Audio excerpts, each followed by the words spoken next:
Welcome to the show before the show, where I check to make sure everything's working. I'm your host, Patrick Marlette. And we're starting just a little bit later than usual today because I had to take a second to hash out recent issues with lag on these streams. And not even necessarily lag from video capture, but lag specifically from, what do they call this? Window capture on Streamlabs. So it's good we have the show before the show to make sure I got everything working. You're about to see some camera settings that you don't normally see. Oh my god, there we go. Yeah, beautiful. Oh my god. f2.8.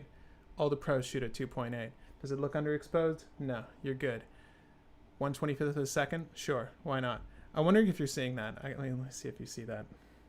It's going to go away in a second. I hope. But hey guys, Philip says hi. What do you think is the best cEDH commander is right now? The one you enjoy playing the most. That's why I think the best cEDH commander is. Also love Scorpion God and your videos. Thank you, Philip. I appreciate that. I'm glad you like these. Someone's got to. No, they've been going good. I enjoy these videos quite a bit too. I've been enjoying the live streams quite a bit. That's why I've been so adamant about getting this right. But you can blame Ernesto on me being late. No, you can thank Ernesto on me starting the stream a little bit later because we were able to troubleshoot the issue of lag and the drop frames. And bottom line is I didn't technically need to switch to Verizon.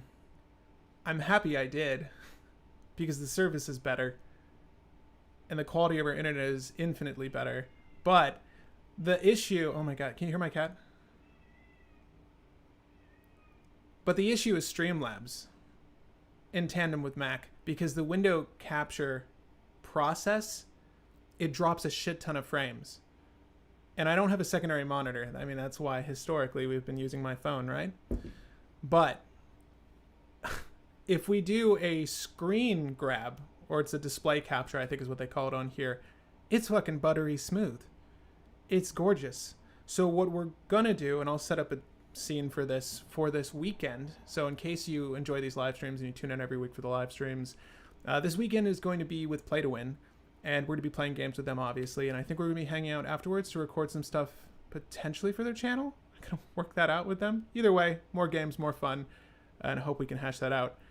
But before we get that game started, I wanted to work this out because the previous Sunday's game with Mons was great. I had a great time. I hope our Patreon community had a great time. The only issue there was the fact that there were a lot of drop frames. But we worked it out. If we do a screen grab of my screen on Google Chrome, it's flawless. So we're going to do that this weekend and we'll see how that works out.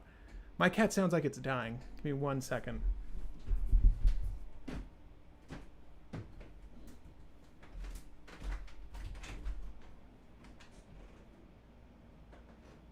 Is he okay? Was he yelling right here? Oh, okay. Can you go in the bedroom? Woo! Damn, he usually sleeps. Isn't the show before the show fun? He usually sleeps around this time of day. Bottom line. Problem solved. Patrick, Lord and Savior. Oh my god, that's really high acclaim. That's not true at all. Dude with stable internet connection and now a solution. That's what I am. But thanks, Ernesto, if you're watching this, for sitting through that with me. I was going to do a separate live stream to hash that out. But it really came down to just seeing if there was a hardware software error. It didn't need to be streamed ultimately, so I dropped that pretty quick. But this weekend should be fucking fire. It should look great, is what I'm saying. Which gets me really hyped for every future Brew Wars live. But let me tune in with you guys. Let's see who else is out there. Hey Pat, says Trent. Nahan says cool. Cool in reference to my cat sounding like it's dying, Nahan? Come on, man. Peter says how is it? How's it?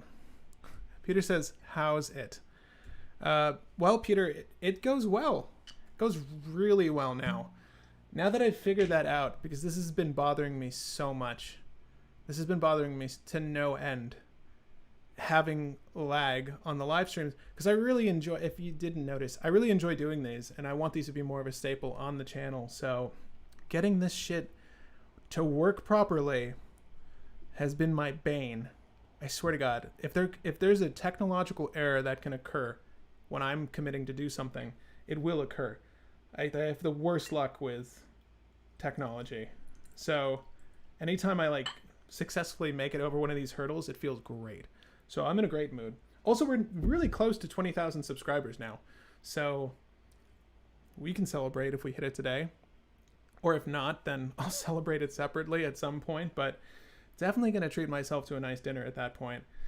Itching to get 100,000. Let's see if we can get there within the immediate future. We'll see. A lot of people doing the same thing as I, but I hope we all have the best time on this channel, and that helps the growth. We'll see. I'm also low-key TikTok famous now too, so that's fun. That's bullshit. That's not true at all. The TikTok's getting more recognition. I don't know what happened, but I was not favorable on their algorithm. Recent videos I was sharing, they decided, hey, let's give this guy a bone.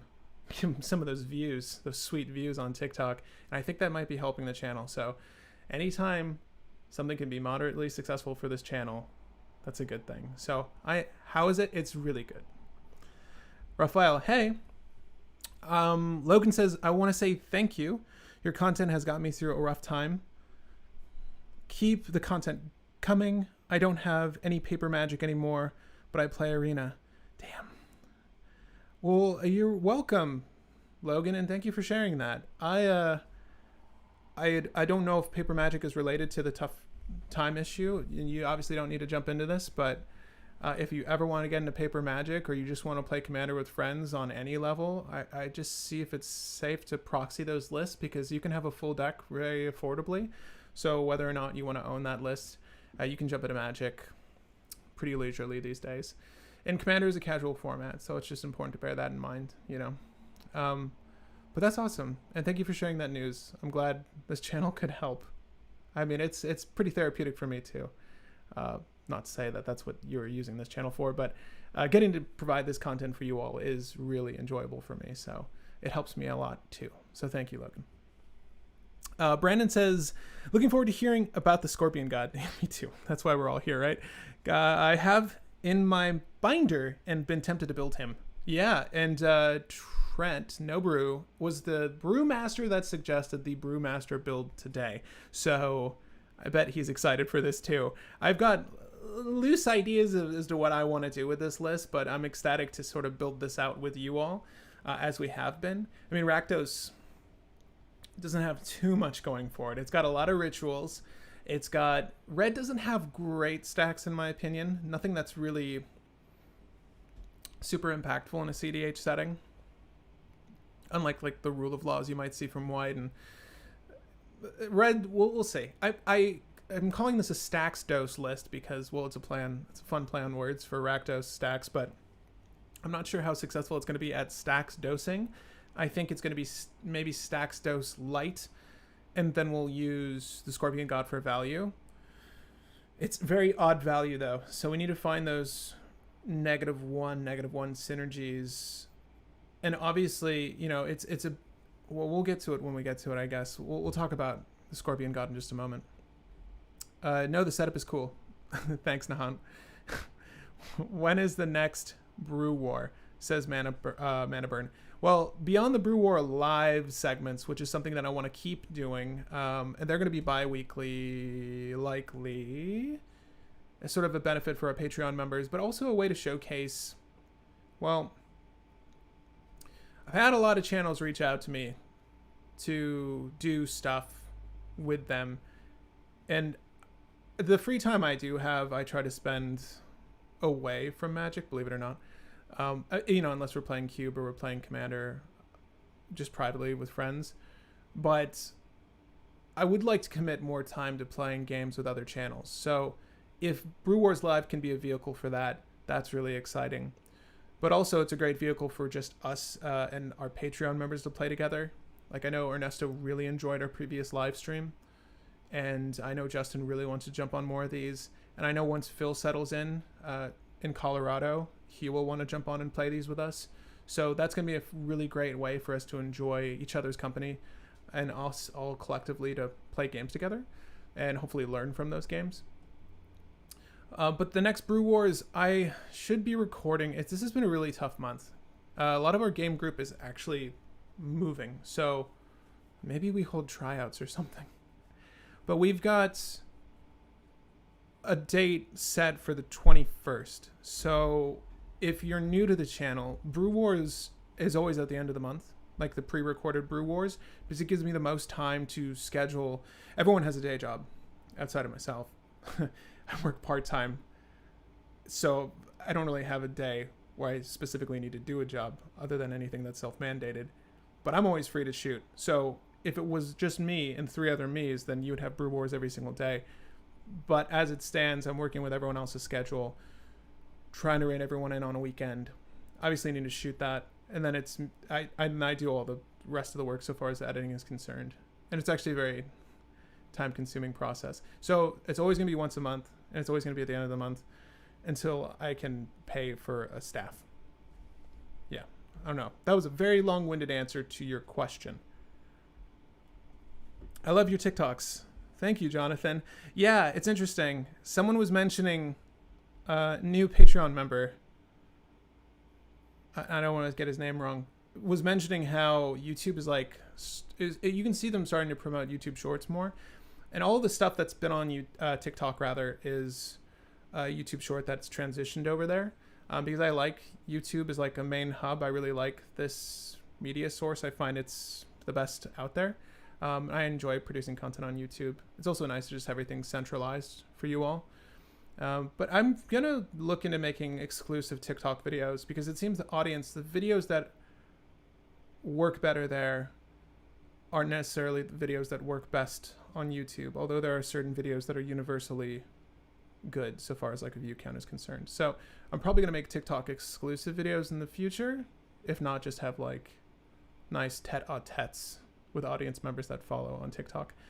But you can expect a majority of the YouTube Shorts to appear on YouTube. That makes sense, right? But they're also holding like some sort of creative fund for people making YouTube Shorts because there isn't a good way to pay me for doing any of the shit I've done YouTube Short wise. The money that comes from the ad revenue for those short videos is minuscule. It's not, let me just put it this way, it's not worth the time it takes me to produce a YouTube Short, financially speaking, ever. But I do it because I enjoy it and it's fun to entertain you guys that way. But they're trying to find a way to better compensate creators that do YouTube Shorts.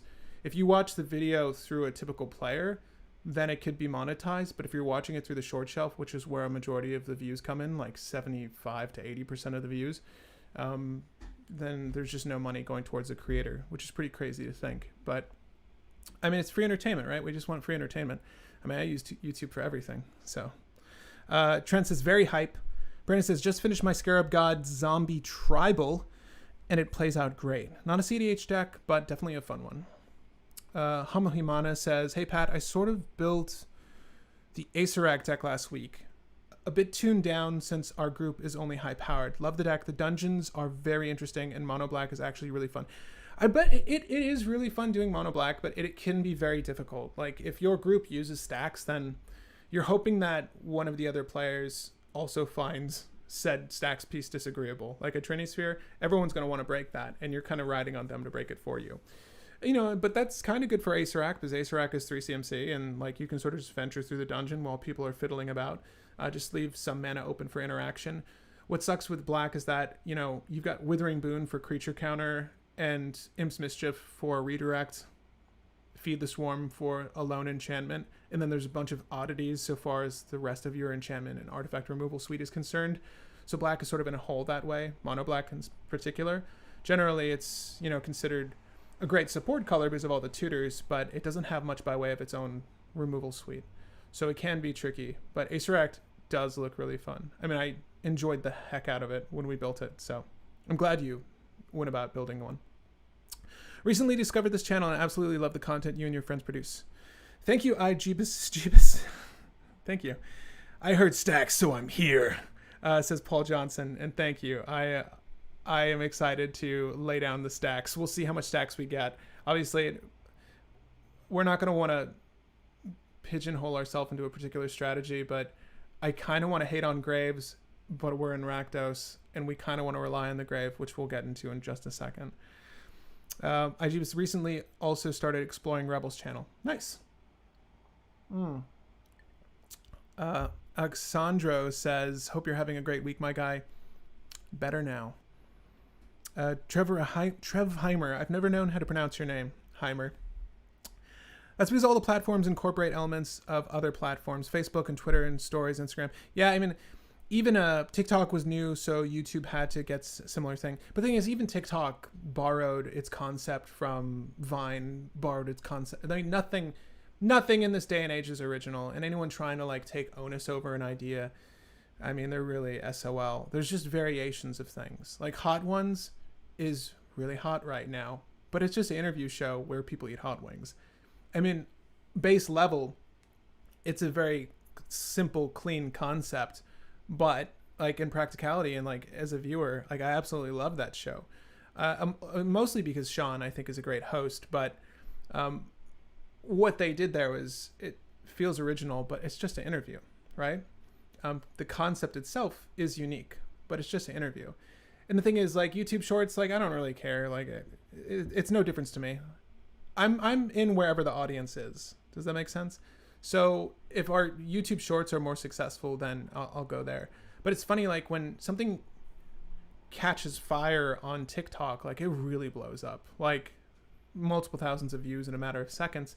But then, you know, I found it sort of peters out. I don't really know how to manipulate TikTok well, despite thinking my content does translate well there. It's tough. Like the attention spans and the audience are different. Hoppy says your shorts are great. Thank you. Jonathan says TikTok has a creator fund if you can get it bigger. Yeah, I saw.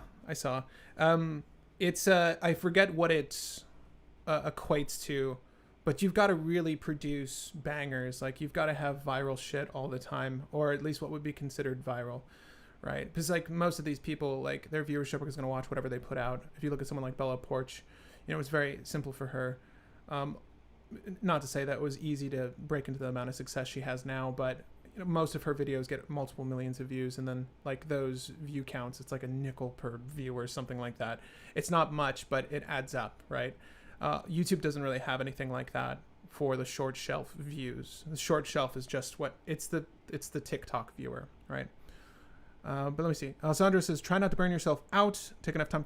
Well, to be honest with you, Alessandro, what I like about this month and what I've been trying to do this whole month is just to make the 99 have more live stream segments. So I'm like, well, I just want August to be live streams, right? And luckily, you know, our Patreon base, you guys seem to be enjoying that. And I've tested the waters with other things. Like when I decide to do live stream set reviews, I'm like, this is probably not going to be fruitful.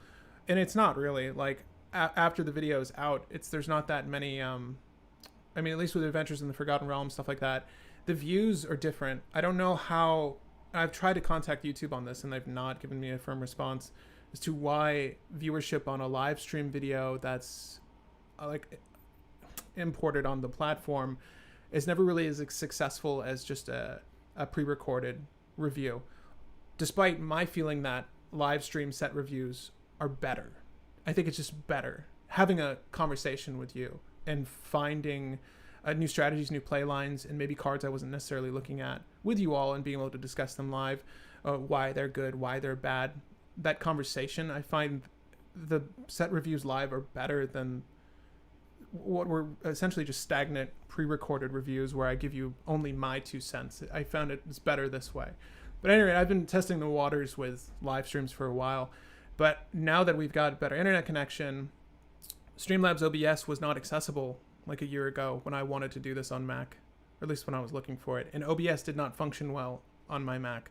So this is new. The fact that we can do this is new, and I'm enjoying it a lot. So I don't know, this is something I want to do more of. But what I was getting at, I'm not very burnt out this month because although I am adding to the content calendar in advance and I'm scripting out, you know, shorts and concepts I want to work on, the live streams are self-enclosed, right? So this is actually very easy to do and accommodate you all with something that's engaging, hopefully, and entertaining. But yeah, it's been nice. This month's been nice on me. I've had a break. Here for Rakdos, not for Stax. Well, Kusa, we'll see which way this goes. Ever played with Sands of Time? Today could be the day. The V is just a dumb way to spell Truheimer. Oh, okay. Truheimer, thank you. Hot Ones rocks. Hot Ones does rock. And Noboru says, oh, I didn't know you watch Hot Ones. I love that. Yeah, I watch Hot Ones. I just watched the Matt Damon one. Have I watched Matt Damon in anything recently? No. Do I want to watch Ford vs. Ferrari? Kind of. But it's just interesting to see these people that clearly like will do their homework before going on to the set, strictly because like their family members or friends or their kids want them to be on the show. These people that, I mean, I don't think Matt Damon would ever consider to do this otherwise, but it's funny that he mentioned his kids sort of goading him to be on the show. And I don't know, I love just that whole experience has been very fun, like watching that channel grow, that particular segment of First We Feast grow. And I watch a lot of other First We Feast content. I really like their work.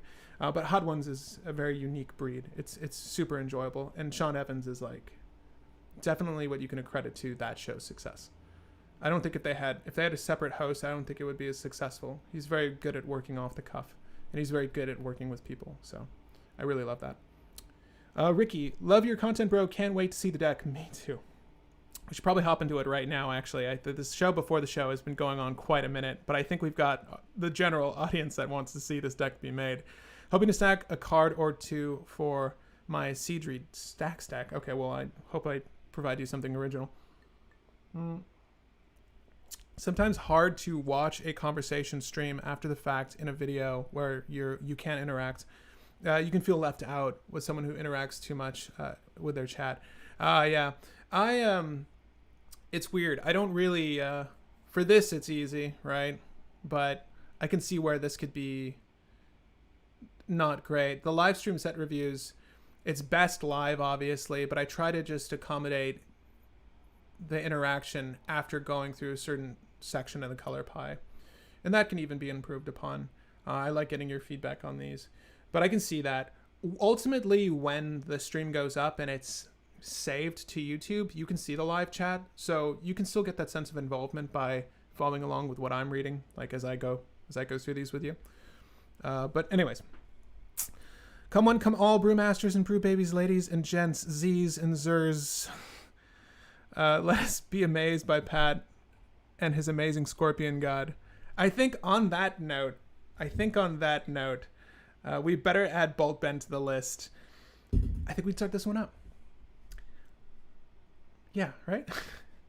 Welcome back to the 99, where we're focused on brewing a better competitive commander. I'm your host, Patrick Marlette, and this is Brewmaster, where I have a mixtape of Brewmaster Patreon members' deck lists that need to be remastered, and we do that live here with you to get the best version of a deck theme and or instructed, guided deck list tour. Sometimes we get requests for just a particular strategy being played for, and or obviously in this instance, a stacks variant of a particular legendary, and or just the best cEDH variant of maybe an obscure legendary that we might not have heard of, and or a pairing that we might not be playing.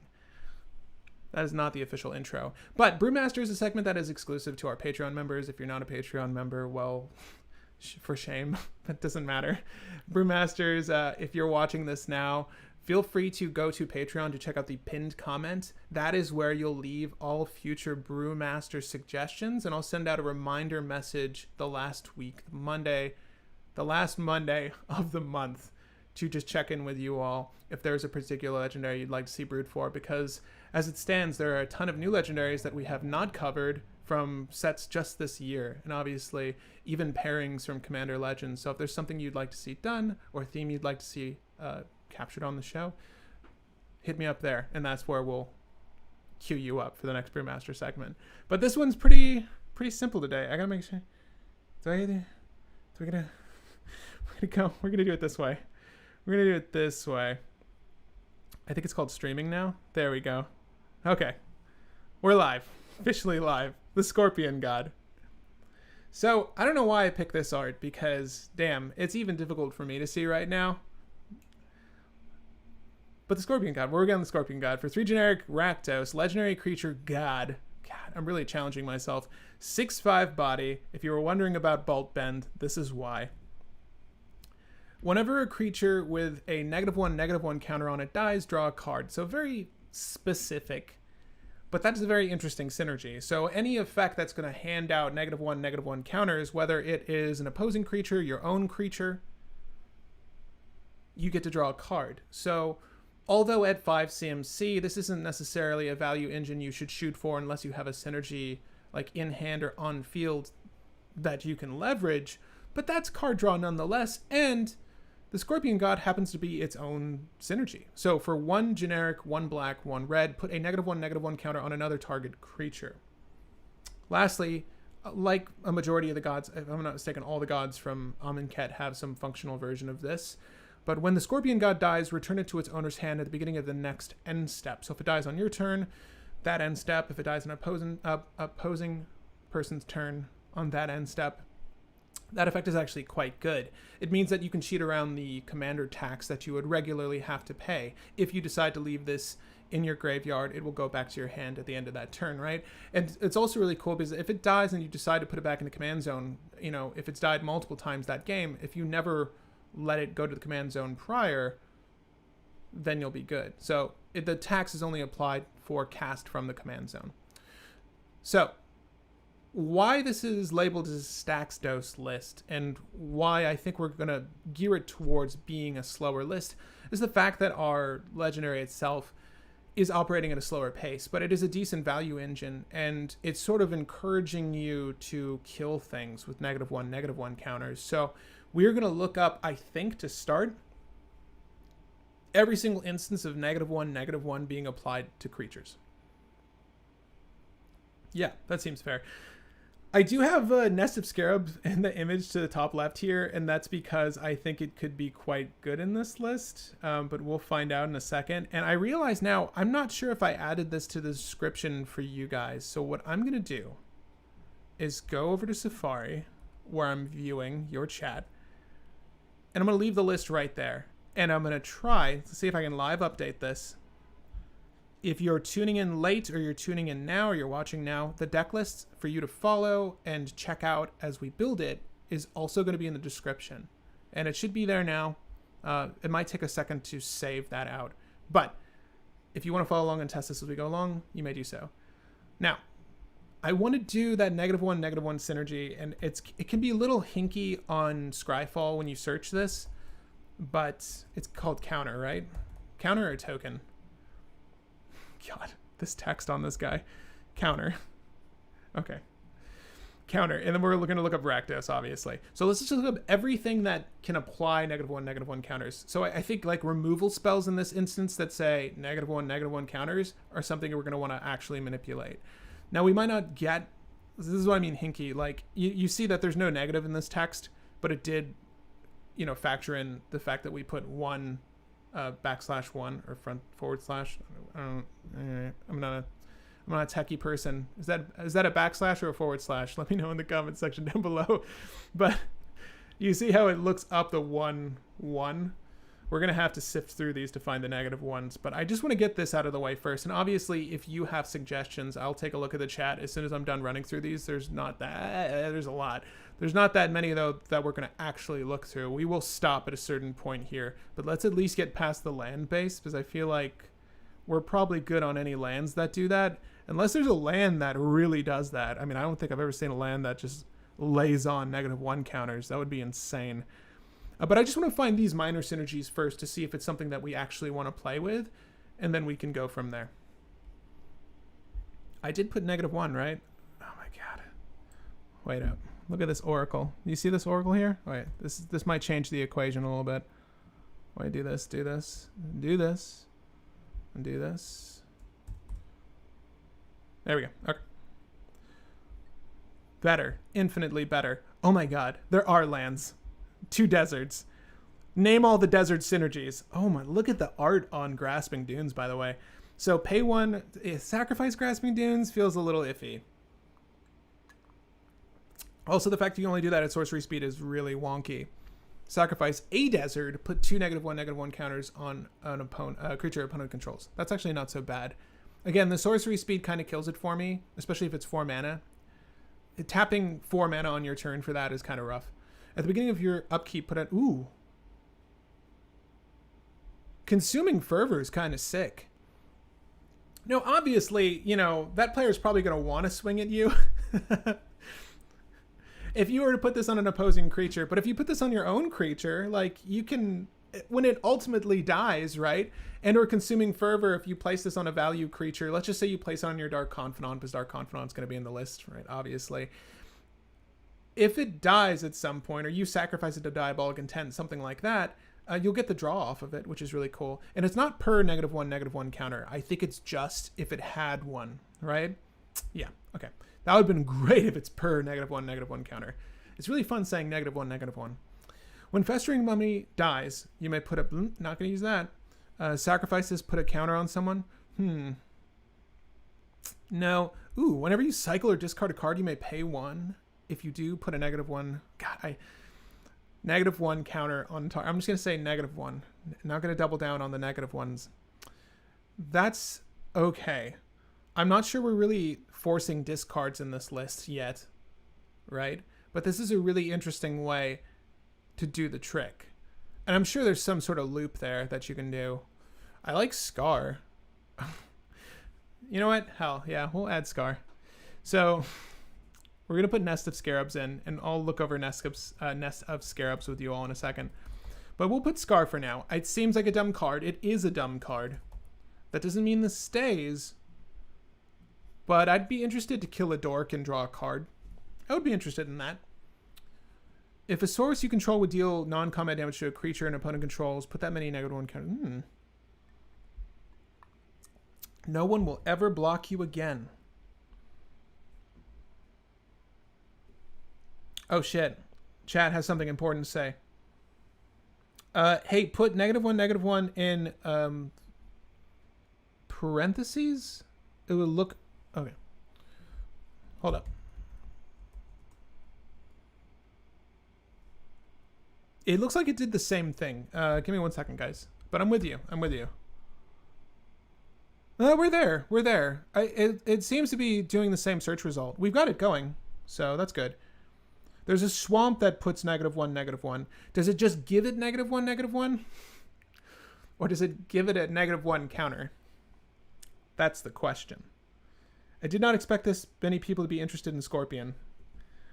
Ascendant Evankar. Okay, wait. Okay, I'll ask for your opinions in just a few. I promise. But we're gonna just give these all a gander here. Put a -1 counter on target creature. When that creature is put into a graveyard this turn, its controller gets a poison counter.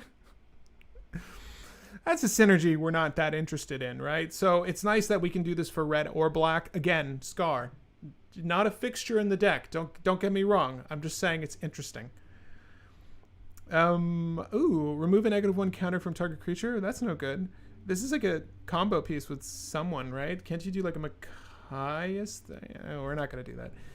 -1 counter on target creature. It deals 2 damage to a creature's control. Just insult to injury there. Put this many -1 counters on each creature. Oh, damn. Black Sun Zenith. Black Sun Zenith, why not? Yeah, we'll do that.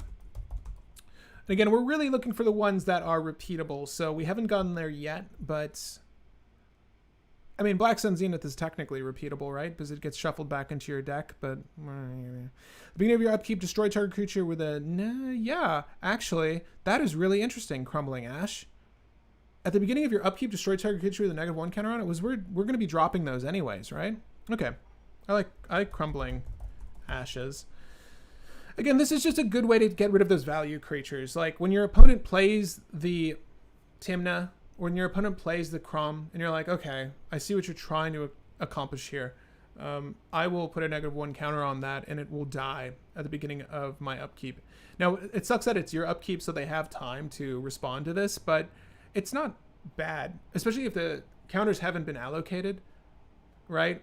If they're not allocated, they're not going to be on anyone's mind. And we can use Scarab God at instant speed. So if we had Crumbling Ashes and Scarab God, we can determine what we want to remove in an instance and get, added value out of this. That's really not bad at all. It's only target creature, not every creature, so that's also really good in case we do use Black Sun Zenith. At the beginning of your upkeep, put a -1 counter on. So this is really cool. Glistening Oil is something you see in one-shot list where people will use this in addition with a very beefy creature, usually some commander that can get buff and like knock out one opponent at a time. I don't think we use Glistening Oil necessarily, but it's there, and we could. Persist. I do think Persist is good here. So far as a reanimate spell is concerned. So this is a new reanimate spell from Modern Horizons 2. It's a little bit of an oddity in the fact that it gives you -1 counters, but in Scarab God, it's actually quite good. Am I saying Scarab God? I mean to say Scorpion God. But it's only non-legendary creatures, so it's never gonna hook up the Scorpion God. Okay. Have I been saying Scarab God? Okay. ETB, put -1 on all non-black creatures. Oh my god. Please look up Midnight Banshee. I'll look up Midnight Banshee for you. Oh wait, no, but at least that was cheat. wait, we're gonna get to the Banshee. We're gonna get to the Banshee. I got a feeling in my heart. Oh, here. Nest of Scarabs. I just want to show you this real quick. Whenever you put one or more -1 counters on a creature, create that many 1/1 black insect creature tokens. So this is actually a really great way. Despite the fact that you have to pay mana to do that with Scarab God, this is a really good way to get a draw engine going, and it's actually very castable in the list. I think I already did add it with our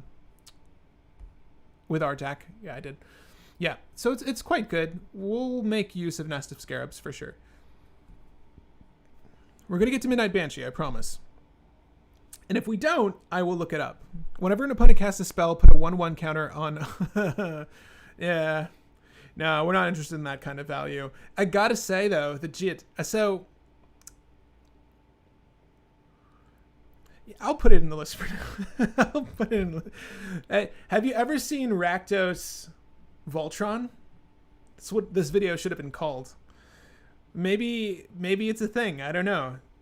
Just 1 damage to target creature, put a -1 on that creature. That is actually okay. Again, Puncture Bolt. That's 2 damage. It's a shock for less. Ugh. Gross, but we might be able to draw a card, so we'll do that. And enters the battlefield. Okay, enters the battlefield. You may put a -1 on a creature. Destroy target creature that has a -1 counter on it. See, this is actually kind of decent. If she wasn't 3 mana, I would say that this was a better card. Enters the battlefield. Put a 1 counter on her. Yeah, okay. I like her more than that. And ooh, Blowfly Infestation. Whenever a creature is put into a graveyard from play, if it had a -1 counter on it, put a -1. What? Yes, Blowfly Infestation. So this is really the kind of stacks that is uncommon, and it's really destroying any creatures that are on the battlefield. So the idea, at least, that I'm kind of conjuring just from this general search is the fact that I want to leverage the Scorpion God list to narrow down the amount of creature-based threats. So that Blowfly Infestation is going to be really good for, like, just eliminating things, especially with Crumbling Ashes. Like, I could see us tutoring Crumbling Ashes at a certain point, pending, the amount of synergies we have for it. The god itself being enough, genuinely, in my opinion. Whenever the cartouche enters the battlefield, you may put a -1 on a target creature. It gets +1/+1 and lifelink. I don't mind that. Dusk Urchin's attacks, put a -1 counter on it. So that's a lot of draw. This is a little bit of an oddity, and I'm not sure that this oof really matches up to the other oofs you might see in a cEDH setting. Put a -1 counter on target creature, then proliferate. That's not so bad. Proliferate might be something we want to consider for this list, by the way. Give me 1 second. It's because how it operates. You choose any number of permanents and or players with counters on them, then give each another counter of that kind they already have. So proliferate is actually a good way. We have like Karn's Bastion. I don't know of any value proliferators, but if we're really trying to allocate -1 counters, then proliferate would be a good keyword to research as well. And you guys can let me know if there's any particular -1 allocators / proliferate engines that you would want to use. Excuse me, those are tough words to say in sequence. As additional cost to cast the spell, put a -1 counter on a creature you control. I know. We're getting to that point where I'm losing interest because of the cost of these cards, but once we get to the 4 CMC range, I will look up your card that was suggested. God, what was the name of it? Oh, it's somewhere down here. Man, you guys are really going, like, this is... Y'all are excited for this shit, and I'm happy for you. Because I'm getting kind of excited now, too. But there was a suggestion I wanted to look up whenever it ETBs. Banshee, something Banshee. Midnight Banshee? Howling Banshee? We'll look it up. Oh, all the draw. Merciless Javelin... Merciless Javelineer. Yes! cEDH written all over it. Not only do you discard the reanimated target, but you put -1 counters on creatures, and they can't block this turn? What? Oh, I am totally shipping the Merciless Javelineer with the Scorpion God. I think they would be a perfect match. But let's look up the card that was suggested. Like, if we haven't hit it yet, it could be an interesting reanimate target. By the way, Necrotic Ooze would love a Cinder Haze Wretch combo.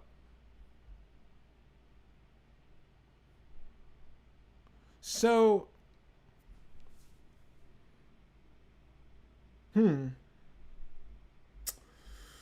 Most of the Cinder Haze Wretch combos incorporate Kiki-Jiki Mirror Breaker, right? And that would mean that you would need to do like a Buried Alive pile with Cinder Haze Wretch, and Necrotic Ooze, and Kiki-Jiki. The only issue is you want to give our boy haste, Necrotic Ooze, right? Because Necrotic Ooze allows you to get the activated ability of any creature in any graveyard. So if you have Cinder Haze Wretch and Kiki-Jiki, you could tap Kiki-Jiki's ability to make a copy of Necrotic Ooze, put a -1 counter to keep on tapping them. You'd have an infinite army, but in the off chance you can't swing, you can actually add as many -1 counters to the point where the creature dies and draw through your list if Scorpion God is out. So that's actually kind of a cool combo to consider. I'm not sure that's something we actually play for. I think there are better Buried Alive piles that just went on the spot. We also need to consider the kind of stacks we include ultimately, and we haven't gotten to that point yet. So Cinder Haze Wretch is something to put in your back pocket. I don't know if we actually go for that. Also, Yawgmoth is nice, but Yawgmoth requires particular synergies to be in place. And I think that we're at that point where I should probably just look up Banshee. Oh my god, it is up there. At the beginning of your upkeep, put a -1 counter on each non-black creature. I feel like someone's going to knock that thing out. I think that is too much synergy to allow to be on the battlefield. I don't think it's bad.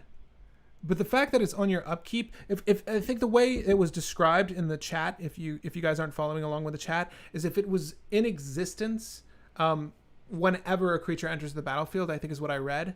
But if there is a card that says whenever a creature enters the battlefield, it gets a -1 counter, let me know, because that is actually good for the deck. I would want to see that. At the beginning is a little too slow for me. And this Liliana's sick, by the way.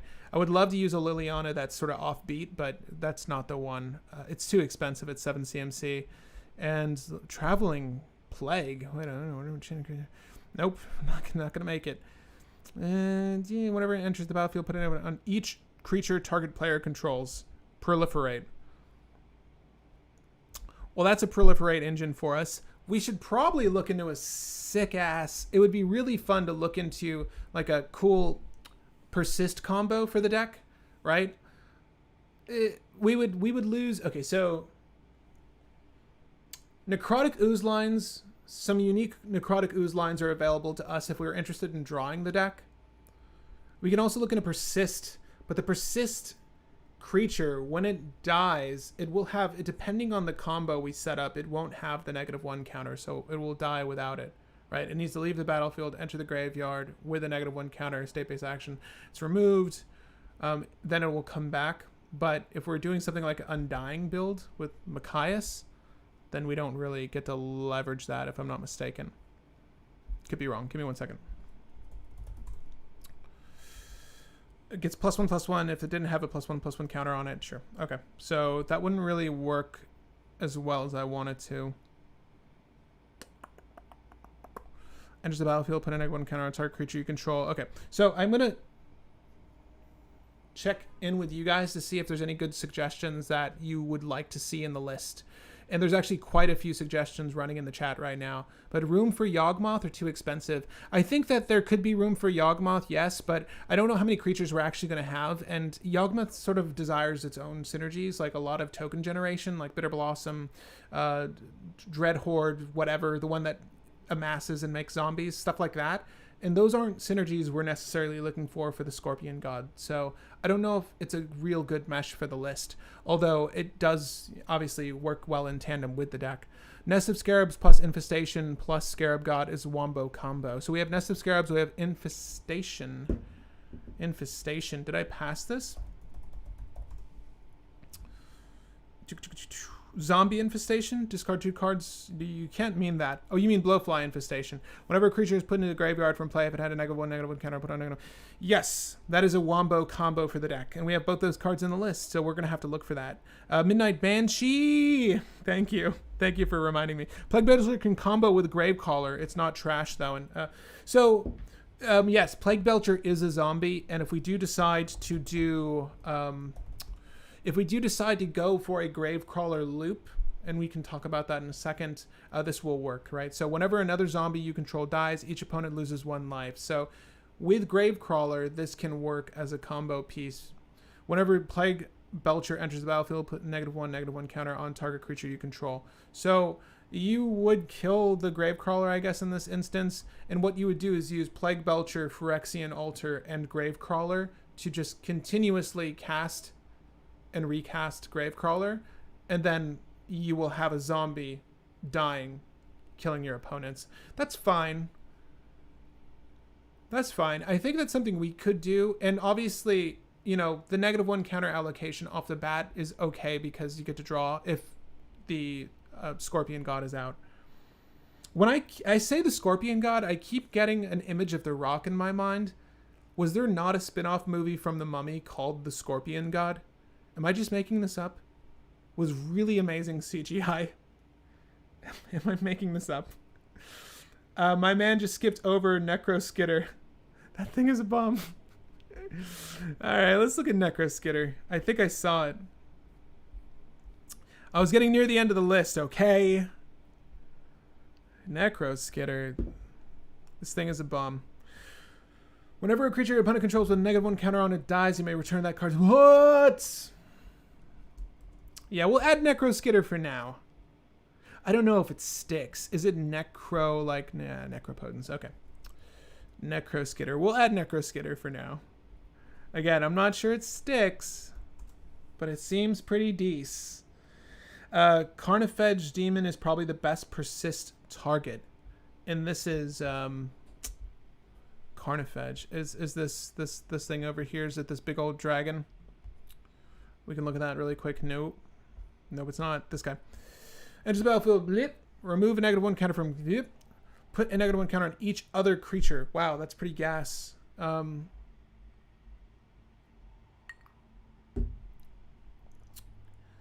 Is the idea... Okay. That's a cool reanimate target to sort of wipe the board and draw cards, right?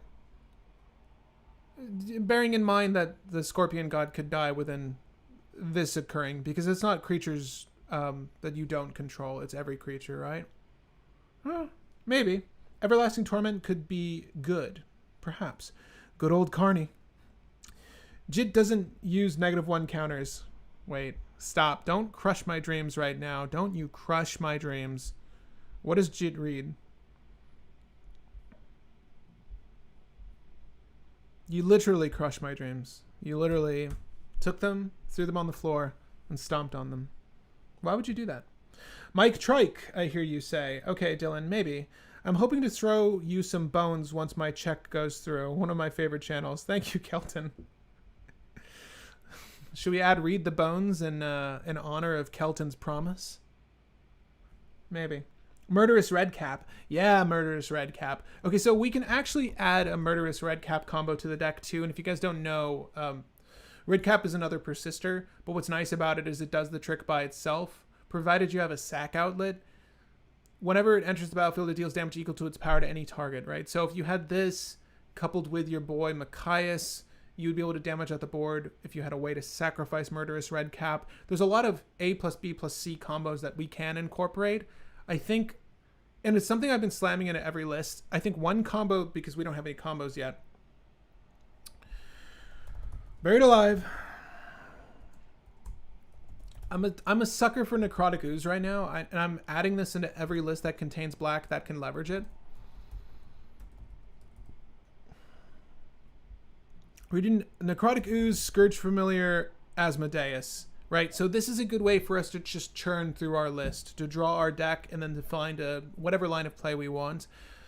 Bearing in mind that, you know, the play line could be as easy as Triskelion Machias. I think that's the cleanest A plus B combo I read, right? But also note that that's a very expensive combo to utilize. We are in Rakdos, though, so it's not like we don't have Underworld Breach and Grinding Station to also just mill into a solution. And at that point, we can just use Aetherflux Reservoir for a win, similarly to how I manipulate that same line of play, and we can sort of illustrate it today if we happen to get to it. I use that same line of play in Tevesh Rograk. So if we want to go with Underworld Breach, this also means that we need to be off of anything that's going to hurt our own graveyard. We can still use something like Leyline of the Void if we're laying down stacks. But Underworld Breach, I think, is going to be fine. I think Grinding Station makes sense. We're probably going to incorporate a lot of fast mana things to break with it. And we'll also incorporate the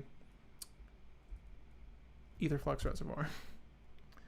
Aetherflux Reservoir. Is Aetherflux with an A?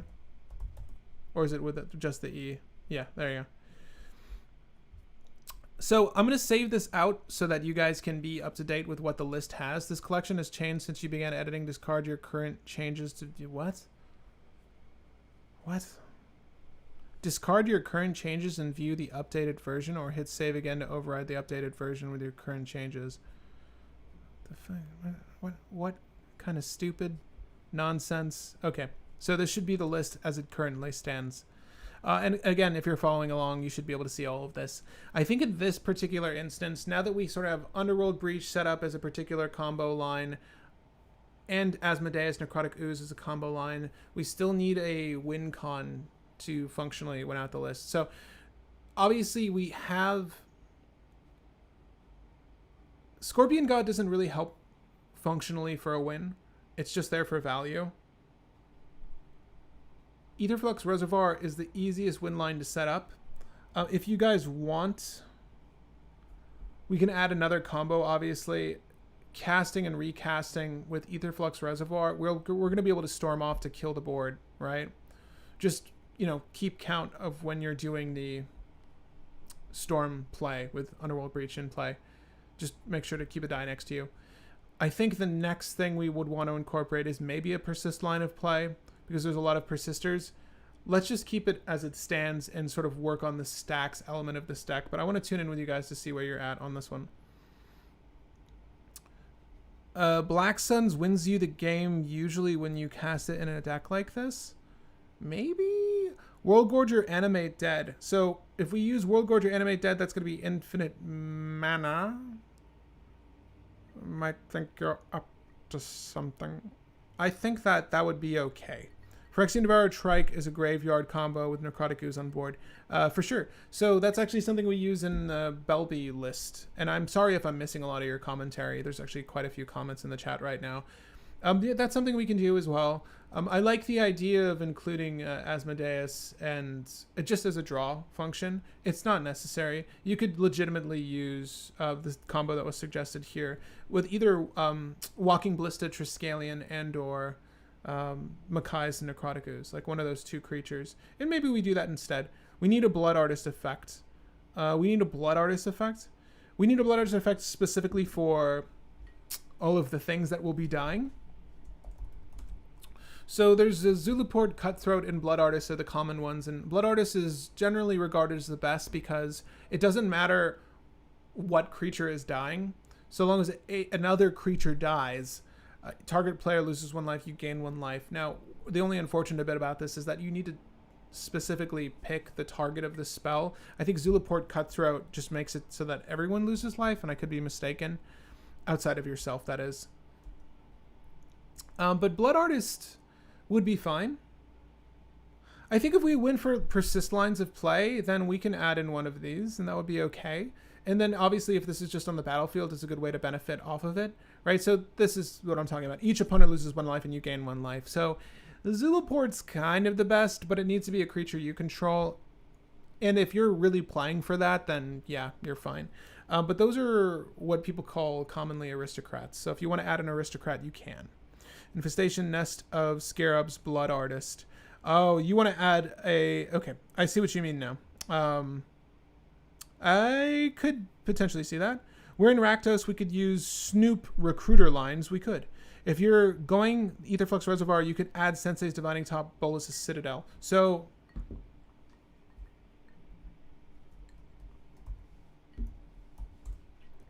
this card. You may play the top card of your library this way. Pay life equal to its converted mana cost rather than pay its mana cost. So if you have Aetherflux Reservoir down, then you can gain life off of the cast and essentially combat the loss of life from Bolas' Citadel. Because if you know how Sensei's Dividing Top reads, it says tap, draw a card, play Sensei's Dividing Top on top of your library. That's the effect. So you just tap it. If it resolves, you do that. Bolas' Citadel will let you cast it, and you'll pay 1 life every single time, and you'll gain life. I've never actually played for Bolas' Citadel, if I'm going to be honest with you. I've never incorporated this in a deck. I found it's a very odd way to storm. It's also very expensive. But if it's something that you guys want to try, we can do it. So, you know what? On that note, do we do Bolas' Citadel?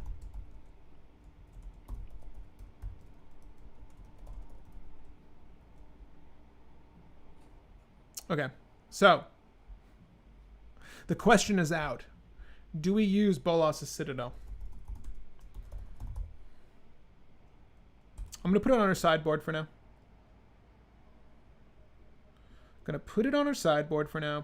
Drolf's Messenger, that's another card we can combo with. Blood Artist gains more life, though theoretically. Blood Artist can technically gain more life, provided we have Scarab God and, you know, things are dying. Yes, we could gain more life. Your win cons would be sack combos, win cons being Sir Conrad Storm with Aetherflux. So if you have Underworld Breach down, guys, and you have let's just add our fast mana. Let's make life simpler. But if you have Grinding Station, Underworld Breach, any of the fast mana we've leveraged up until now, Mana Crypt. Tap Mana Crypt for 2 mana. Sacrifice it to Grinding Station. Put it in your graveyard. Grind yourself. Mill yourself 3 cards. Recast Mana Crypt. Just make sure that whatever you're exiling off of the Underworld Breach cast isn't harming you in any way. But essentially, because of Grinding Station, you'll always have the 3 mana to escape any card. And if the card you're casting requires no mana, like Mana Crypt in this instance, or you can convert that, or you can use Mox Opal, and or you can use the Arcane Signet instead. But you just need to generate enough mana to cast the winning spell, right? And in this instance, the winning spell could be Aetherflux Reservoir, continue to recast Mana Crypt. You've cast Mana Crypt at this point maybe, I don't know, 12 times to find Aetherflux Reservoir, or you just use the Demonic Tutor in your graveyard to find Aetherflux Reservoir. No matter what the case, if you are down to 3 life, if you've stormed enough with Aetherflux Reservoir, you will gain the life necessary to just damage everyone out. Also, if you happen to have Emergent Zone in the list, which I think I might have added, you can sort of cheat in the amount of cast and stack the trigger so that when you're done casting it, you'll gain X amount more life. It's a little convoluted, but Aetherflux by itself with Underworld Breach and Grinding Station is more than enough. If you wanted to incorporate more combos for that, you can, but we'll see if we can't sidestep adding anything that's unnecessary beyond the combo cards that are already here. I do think that we should probably add at least one more combo, though. Having Aetherflux as the only finisher is probably not a good idea. Everyone's sort of agreeing on Makai's lines of play. I think that's fine. Bolas' Citadel is in the chat as a potential combo card, but it's really only there to draw the deck. Obviously, it would help you draw the deck and Aetherflux Reservoir, but we also want another finisher outside of Aetherflux Reservoir. So adding Bolas' Citadel is sort of just like a lesser version of Underworld Breach Grinding Station, in my opinion. It's an odd switch up from Bolas's and Sensei's as opposed to Underworld and Grinding Station. which both have potential value outside of being combo cards themselves, right? And both Citadel just cost quite a bit to play. So that's why I generally don't play it. But we're going to do Mana Crypt, Lotus Petal, Jeweled Lotus, Mana Vault. I think our guy has 3 generic in his cost, so we're going to add Mana Vault, Grim Monolith, all this kind of stuff. We're going to Mox Diamonds, Chrome Mox, because we want fast mana to get our stacks down early, right? And I'll just follow along with what I have here. Mox Diamond, Soul Ring. We also want to add all the rituals, right? Rite of Flame. We're going to use Desperate Ritual, Pyretic Ritual. We'll add Dark Ritual, Cabal Ritual. Something like Bubbling Muck's not going to be too useful in this particular build. Songs of the Damned is not going to be useful. Reign of Filth is not going to be useful. Jeska's Will could potentially be useful, but Jeska's Will, in my earnest opinion, is better in decks that incorporate Rograk, because you're almost always guaranteed to get the most out of Jeska's Will that way, right? Whereas this guy's 5 CMC, so we're not really going to leverage it too hard here. There's no fairy guides or anything like that so far as fast mana is concerned. Let me save this out in its current state. Yeah, those are staples. Sure, they will end up, especially Covenants. Homeward Path, because you will have a bad day if someone steals Scorpion God. Yeah, you might have a bad day if someone steals Scorpion God. I mean, hopefully we're going to be running enough creature removal to just remove the Scarab God and then just put it back into our hand, right? Focus on 2 different win cons. I think having 2 different win cons is probably sufficient. The only reason I like... damn it. Okay. So the only reason I would like over Asmodeus... Over Asmodeus and our Scourge Familiar line of play, the only reason I would really like Mike and Trike is because it synergies well with Necrotic Ooze and Phyrexian Devourer. Right, so Phyrexian Devourer, this also means that we're in a list that's not going to likely incorporate ad nauseum, right? Because you need X amount of cards to build up the counter count on your Necrotic Ooze to remove to kill your opponents. So if you've never used Phyrexian Devourer Triskelion, that's a 1-2 punch with Necrotic Ooze on the battlefield that requires no haste enabling, right? So I'll just add Machias. I'll add Machias right now. It's just an easier combo to utilize in this list. Triskelion, and then we're going to use Phyrexian Devourer. And if we get to it, we get to it, and I'll show you how it works. But I think that this is a fine... combo line to play for. And I'll show you how it works if we get there. And if you want to add backup, you could add Walking Ballista, but I don't think that this is going to be the main combo we play for in this list. But that's another win con. Just to get that out of the way, again, if we find a better win con to utilize, we can go for it. Obviously, the Nest of Scarabs, Blowfly, Infestation, that is a draw line of play, is what it appears to be. And it's something that synergies well. Both cards synergy well with our commander, so we're going to run that anyways. I think we have all of the fast mana I wanted, if I'm not mistaken. I'm sure I missed something. We can add Jeska's Will if that's of interest, in Seething Song, right? Jeska's Will, Seething Song. We'll just incorporate those for now. I don't know if they stick necessarily, but they're fine. Let's add Mox Opal as well, because I want to add Arcane Signet. And I'll add Felwar Stone as well. Those 2 CMC rocks are sort of the ones I gravitate towards the most. Obviously, Grim Monolith is in a league of its own, but those 2 are usually good for color correction. Most lists are going to be prioritizing black mana in many instances. Red, not so much, but Felwar is at least going to cover one of our colors, right? And if there's a rainbow land, then you just get both. Okay. Lazy, any talk about Crumbling Ashes? Yes. So I'm going to close out this poll right now. If you haven't entered in this poll,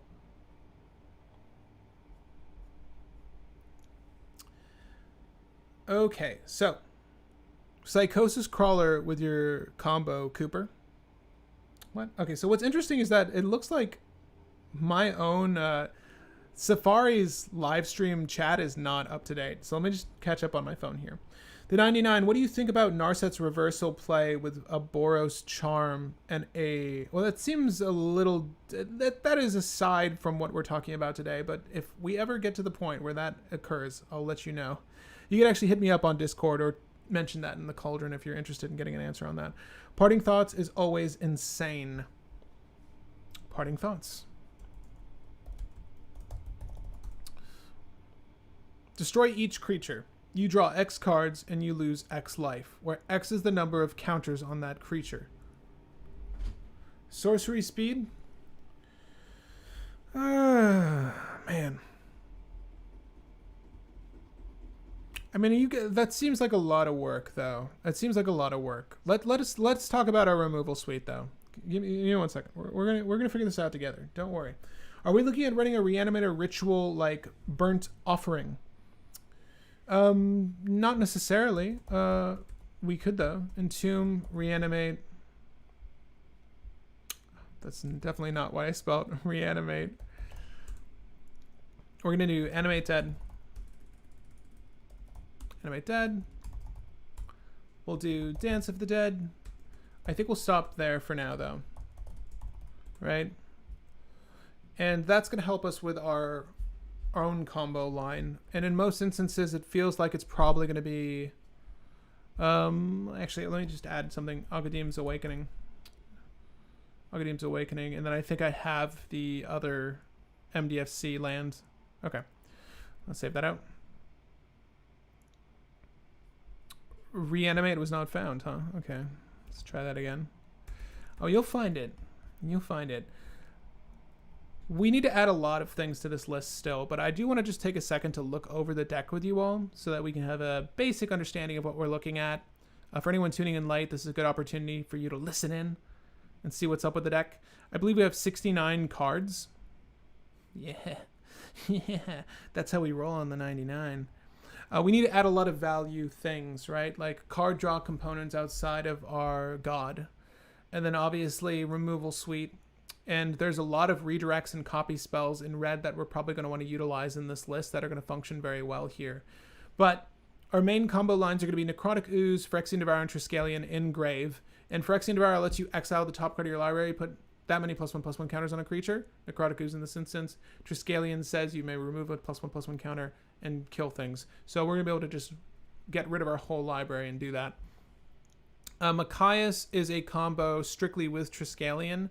Machias and Triskelion, if you haven't seen this accomplished before, Trisket is a 2/2 while Machias is on the battlefield.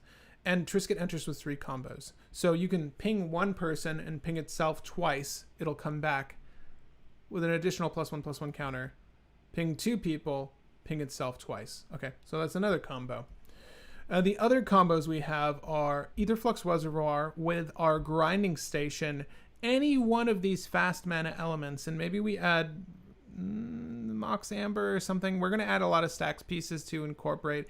The kind of stacks we're incorporating are not going to be damning like taxes, anything like that. They're going to be very... I don't even know what I want to incorporate yet. There's a lot of land destruction in red that's available. Sort of equivalency stuff. Maybe we incorporate those pieces, but it's tough to say what kind of stacks we want to incorporate.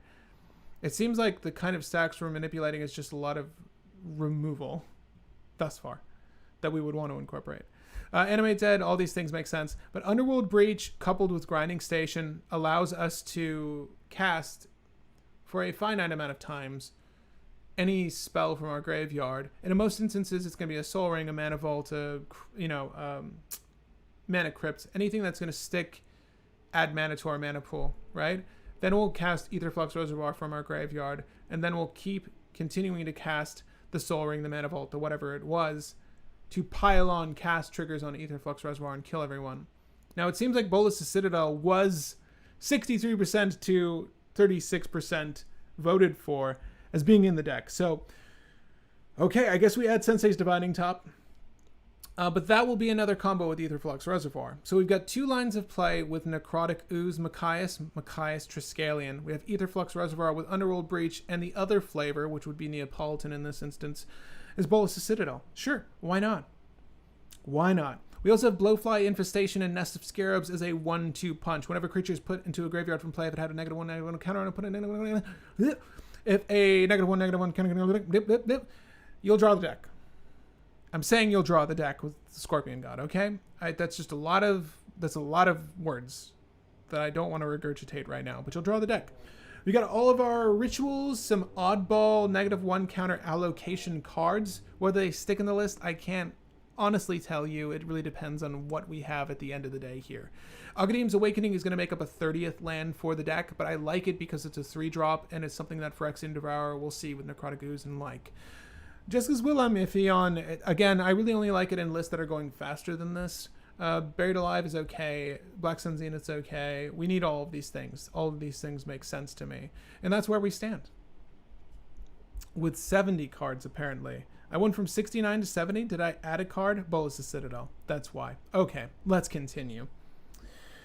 With those, you should include World Gorger. I don't like shooting myself in the foot if I can avoid it. But it's important to note that World Gorger Dragon is a non-legendary.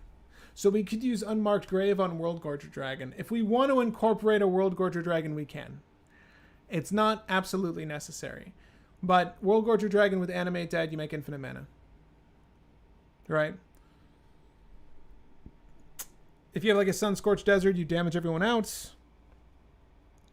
If the Scorpion God is down, if you had infinite mana, you'd be able to kill another target creature. There's no real good reason for us to incorporate World Gorger Dragon as a combo, because we need to put in more work than World Gorger Dragon. Like World Gorger Dragon Animate Dead's infinite mana, but that's nothing by itself. You do need more things to work with that.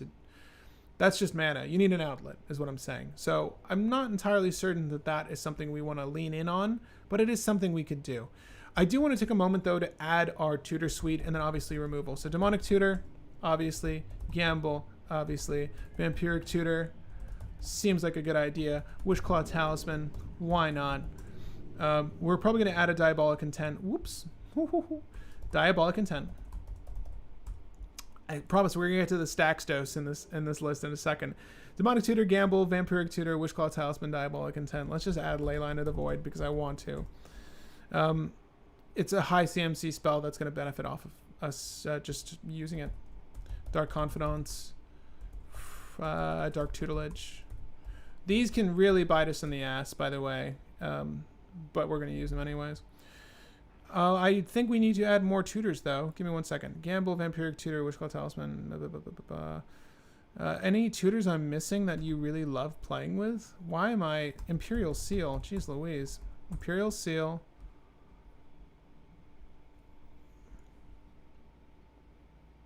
I'm coming up short. Hook me up. What tutors am I missing? Oh, no Sensei's for Citadel. Yeah, we're going to add Sensei's Divining Top as well. We're going to add Sensei's Divining Top. Urza's Saga is a must in this deck. For Sensei's Divining Top? Urza's Saga is the enchantment land that, at the end of its life cycle, will let you find an artifact. And we can honestly use Lion's Eye Diamond. If we're going to try to incorporate an Underworld Breach line of play, it's usually healthy to have Lion's Eye Diamond in the list, just to get you the mana necessary to get the ball rolling on the combo line. I'll add Unmarked Grave for now because it happens to be a good redundancy for the deck, but I'm not sure it will stick. Grim Tutor's just a little too expensive. Dothy, Voidwalker, yes, thank you. Okay, so we're getting to that point where we should probably start adding some stacks pieces, and we're going to do that. Opposition Agent, because Opposition Agent is gas, if you've ever been wondering. And we're also going to look up these two words. Opponents can't. I want these to be asymmetrical. Oh, well, okay. There's not that many. Not that many at all. Is Karn the Great Creator good for this list? Maybe. Maybe. Maybe. Stranglehold is so expensive. But that art is amazing. Damn. There aren't that many things that affect just your opponents in Rakdos, huh? We're going to save this out really quick. Wheel of Fortune. So, Javier, Wheel of Fortune is...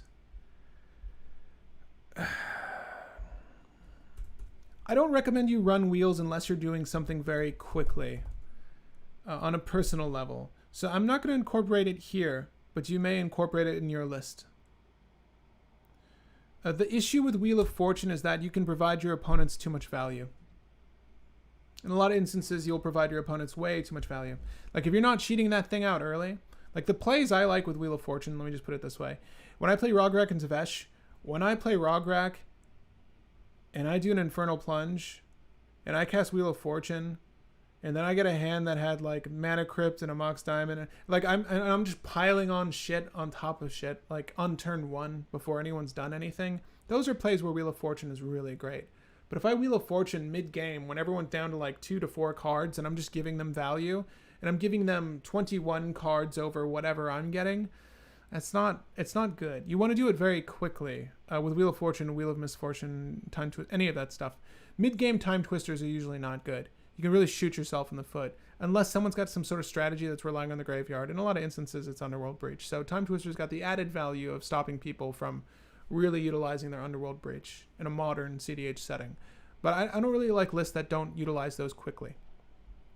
So I'm going to avoid it here, but you may use it if you like. But it looks like we want to move on to... Oh, Wheel of Fortune can be crazy with Dalthi Voidwalker. Yeah, if Dalthi Voidwalker was in the command zone, I would say like that, you know, we wouldn't be in Rakdos. But then I would be like, yeah, this is a guy that synergies well with wheels and I want to play for this. But if it's a guy that synergies well with wheels and I want to play for this and it's in the 99, it means it's something that I need to prioritize every single game, which is a little off-putting. I mean, I think Dalthi Voidwalker's good, but, you know, this isn't Jund. If I had creature tutors, I would for sure play for Dalthi Voidwalker every game in a wheel. If I had a wheel in hand, I would try to shoot for Dalthi Voidwalker. Everlasting Torment is okay. You're really selling me on it here, guys. Everlasting Torment. It's okay. Players can't gain life. Aetherflux Reservoir is off the table. Let's just start there. Damage can't be prevented. Okay. All damage is dealt as though it's a source with Wither. I see. Okay. Why don't we just look up the word Wither really quick? Just for any other Wither synergies, because that's a keyword that's actually very good for the list because of the -1 counter allocation, right? So, Blight Sickle, better than Umizawa's Jeet? No. But functionally so here, kind of. As long as the enchanted creature is black, it gets +1/+1 in Wither. As long as the enchanted creature is red, it gets +1/+1 in First Strike. Fist of the Demigod. Well, we've got an actual god in our midst here, so we could actually incorporate that. I'm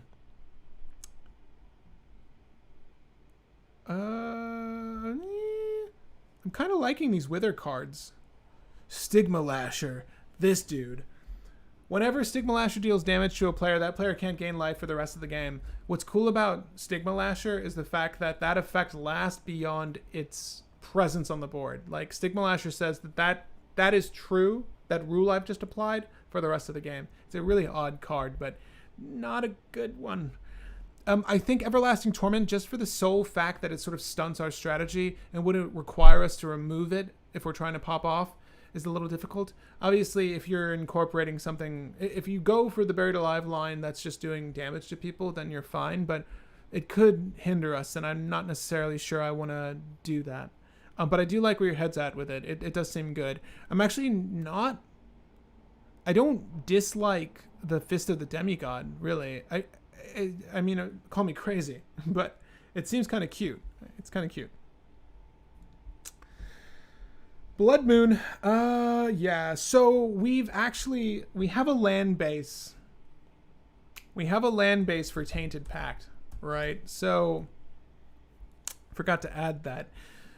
We could Blood Moon if we, yeah, you know, maybe we do Blood Moon. That would make sense. But we're going to add Bolt Bend because it's the first redirect that was mentioned. We're going to add Deflecting Swat because it's really good. It might not always be active, but 3 CMC is not that difficult to do. We'll add Imp's Mischief because we're not on Ad Nauseam or anything that's going to really care about our life total, so we can incorporate the life loss from that particular redirect. We can also add Ricochet Trap. Ricochet Trap, right? And we can add Fork and Reverberate. God, we're in red. What am I doing? I mean, I love Dualcaster Mage. I honestly wouldn't have minded to add a Dualcaster Mage line of play, and we should probably add Dockside Extortionist. Wow, I'm just neglecting all of the basic red cards. Give me 1 second. I'll add Dualcaster Mage. To the sideboard, maybe. I love Dualcaster Mage. But we want Dockside Extortionist. That's a good reanimate target in my book. It's usually pretty good. Let me save this out real quick. Any other red staples we're missing? I don't know. I don't think so. We want to add a few more stacks pieces though, right? But you're on the right. You're on the right line of thought there with a braid, Lazy. Check out Everlasting Torment. Just did. Screw it. Winter Orb and call it Stacks Day. Call Stacks a day. With Winter Orb, I could see us going Winter Orb just because of the amount of actual artifact ramp we have. I think Void Mirror is going to be good here too because we're not storming in the same sense as everyone else is storming. Although Void Mirror can really muck up our grinding station line of play, we can grind Void Mirror to begin. So if we're trying to set that up, it's not horrible, right? But I think we can use Void Mirror to slow down a storm. We probably use Damping Sphere in the same sense and break the Damping Sphere before we start. I don't think any taxes beyond that are going to be healthy, though. So far as stacks is concerned, we've added the Leyline of the Void. I think Karn the Great Creator is not a bad idea because we have the body to protect that Karn. So that's not bad. And we have 2 more cards to add. We really need to add, I think Jeska's is in already. Jeska's Will is in already. Dualcaster Mage and Twin Flame can be a combo, yes. I really love Dualcaster Mage. I really love Dualcaster Mage. I think that we've got a lot going on that this list probably won't allow for that. I do think that we should add a removal suite, though. We only have a Braid right now, and we can certainly incorporate more. And let me just look at this guy really quick. You know, there's culling the Weak that we can incorporate. I don't think that's really going to work, though. Man, this deck is really asking a lot of us. Trinity Sphere, since we don't need to worry about low CMC, not technically. Emergent Zone is in the list already. Tanglewire would be okay stacks if you want to incorporate Tanglewire, but I do think that we need to incorporate more removal. So we only have a Braid right now. I think that Meltdown is going to be good early game. Meltdown. I think that we can also use a Shattering Spree so far as artifact removal is concerned. These are really going to only be incorporated to remove any fast mana from our opponents. There's a Vandal Blast from Adventures in the Forgotten Realms. We're going to do the foil old school. I'm just going to add a lot of removal, and then we can remove as we go along. Is there any other removal that synergies well with our commander? No, there's not. It's like it's something like Dismember. That's just negative. That's just negative counter. It's not negative counters. It's just -5. We will use Dismember. We'll use Snuff Out. Are there any other free spells and or reduced spells that we can incorporate that are good removal? I think those 2 are fine. We should probably use Deadly Rollick. Despite the fact that our commander's not always going to be out immediately, it's still really good for the list. Fire Covenant is a favorite, and I agree with the chat there. Who said it? Freg. FR8G. Said Fire Covenant. Red Elemental Blast and Pyroblast. you get all of the points today because those two spells are core to any red list. If you're ever playing a deck that contains red, incorporate those two cards. Tragic Slip, yeah. Feed the Swarm feels slow. It does feel slow. Let's just see what we have here and then carry on with life. All right? Carry on with life. So we're going to have to cut a few things to begin with anyways, so let's just see what we've got. And no Brew, if you're still watching, I hope that this is the list you dreamt of. And if it's not, then apologies. Did you imagine playing Bolas' Citadel? Isn't there like a really dope art alternative for this? Yeah, we'll use this one. Oh my god, it's even further in the crowd. You're really looking it up, looking up at Bolas' Citadel now. Really gnarly. All right, I think artifacts-wise, we were definitely on par with as many artifacts as I would want to incorporate something like a Mox Opal. I think that this is fine. Like, these all look good. Void Mirror, again, something you'd need to break with the Grinding Station. Just make sure that you spend colored mana to do so. We're not storming in the same way as a lot of other players are concerned, so this will work for us. Same story on Damping Sphere. We would need to break it along with Void Mirror. And those are fine. Okay.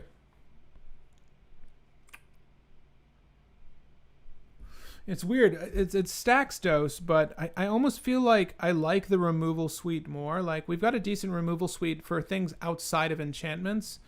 So to be honest, like, if we were to remove the artifact stacks, I would not be upset. Let's just see what the world looks like when we do this. 1 second.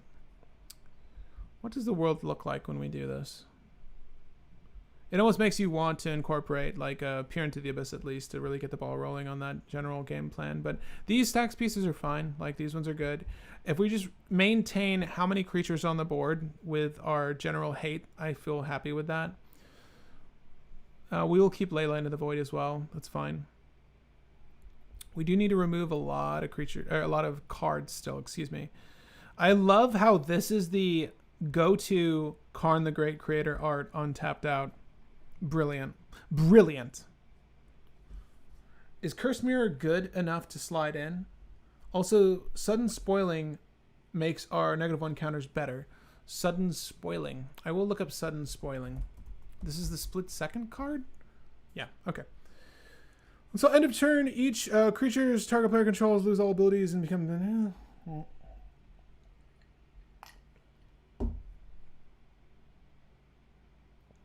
It is expensive. Damn, that face turned real quick there. I'm okay on Sun Spoiling. I don't like the double black and its cost. This is a little too much. A little too much for my taste. I think that Unmarked Grave is kind of wasted on this list. Outside of Underworld Breach combo going off, I think that Unmarked Grave is a little spoiled in this list. It was probably for a more proactive deck. I also feel like Jessica's Will is... I'll say the same thing for Seething Song. Like, it just feels out of place here. We're not really storming quickly. I don't see us storming in this deck. So things like Jessica's Will and Seething Song are really great for accomplishing a good storm turn when you need excess mana. They're not very good by and by. We do need to get rid of one of these things. We need to remove some of our land base because we have Shattered Skull Smashing as MDFC and Agadim's Awakening. So we technically have 30 lands here. So I think that's probably adequate. We could probably go down to 29 lands if we wanted. Tainted Pact. You could kind of make an argument for Praetor's Grasp, but you can make an argument for Praetor's Grasp because if you're going to do the Underworld Breach thing and then like particular lines of play are cut out from you, then you can use Praetor's Grasp to steal a Thassa's Oracle, use your Lion's Eye Diamond to cast Thassa's Oracle, use Tainted Pact to win the game, right? But who wants to win with blue magic? Probably many players. So, I mean, that's just me. It's really just me. We're going to get rid of Scar because I think Puncture Bolt is technically better, but we could probably also get rid of Puncture Bolt and be fine with the world. I think we do that. I think we do that. You just didn't make the cut. I'm sorry, buddy. All right, that's it. Necropotence for value plus Como with Bolas' Citadel. Combo with Bolas' Citadel. Necropotence is a combo with Bolas' Citadel. I've not ever cast a Bolus of Citadel in my life. I've seen it cast in... What's the name of that girl? The weird twister-looking girl? I've seen it cast in that list. With Dockside, Magda, Cloudstone leads into either flux, pew pew for everyone. Yeah, that's not actually a bad idea. The pew pew strategy with Magda and Dockside is not a bad idea. Cloudstone loops are something that you could definitely incorporate in this list should you like. Also, having the infinite mana or just having the treasures by and by are really nice with Scorpion God, so you can filter that into your creature removal. Kroxa is Stax, right? Right? Trying to convince me to add Kroxa to this list? Wait up, man. Is Kroxa Stax? When Kroxa enters the battlefield, sacrifice unless it was escaped. Sure. Enters the battlefield, attacks, or each opponent discards. Then each opponent who didn't discard a non-land card this way loses 3 life. Excuse me. I think that Kroxa is good in the command zone and is a decent outlet provided you're looking for something like that. Having your opponent's discard is pretty sweet, though. I'm not going to lie to you. Not a combo with Citadel, but lets you get rid of what you'd want. Maybe. This is the list I suggested for him to build. So do you proxy all of these cards? Do you actually have copies of all of them? I have copies of everything we're looking at here. Yeah, I do. That's an interesting question. If you're interested in playing this deck, though, and you're playing casually, I would suggest you proxy. And if you're concerned about owning the actual cards and it's something that's on the reserve list and well over multiple hundreds of dollars, don't let it be a concern that you're not owning the actual card, because WotC's not going to make any money off of buying that card secondhand anyways. So if you're trying to appease the gods, trust me, the gods don't give a shit about you. But let's continue with this list. Oh, wow. Is that a start? It's a start. I don't know if it's a good start, but it's a start. Let's pretend we're off the play. Can we pretend we're off the play for me? Let's pretend we're off the play. Yeah. Okay, so we're going to do Gemstone Caverns. We'll get rid of arguably Persist here. And then we'll draw per turn. Okay, so we'll do Mana Crypt. We didn't get a land. I know this was bad. This was not a good start. This is not what you want. Obviously, Karn is a really good play here. So you can do Mana Crypt, Mana Vault. Mana Vault with this. That's 4 generic mana. It's a lot of generic mana.